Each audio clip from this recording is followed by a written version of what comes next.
You know, the carols that we sing at this time of year describe the night that Jesus was born with phrases like silent night and no crying he makes.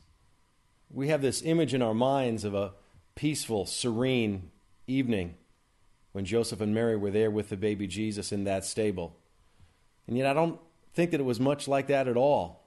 I mean, think about it. If you've ever had to care for a newborn, you know it probably wasn't much of a silent night. There was probably a good bit of crying, and he required a lot of care.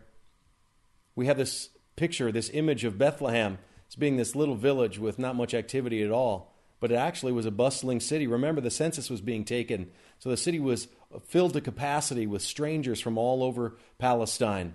Imagine them bumping into one another and jostling, looking for a place to stay. Remember, there was no room in the inn for Joseph and Mary. That means all of the places that provided overnight accommodations were full. Imagine them scrambling to try to find a place to eat, a place to board their animals.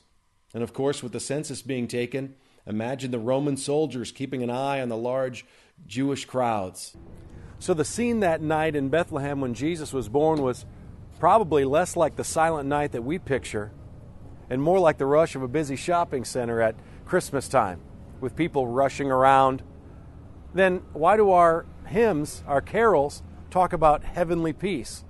Well, it's not that the circumstances surrounding that night were all of that calm or serene. It's that the Prince of Peace had come to bring peace on earth, to quiet our hearts and to bring rest to our souls. So, see, that tells us that even in the busyness of our daily lives, even during the crazy Christmas season, Jesus can silence the distractions in our lives if we'll just open our hearts to Him, if we'll just look into His face. He truly is the Prince of Peace.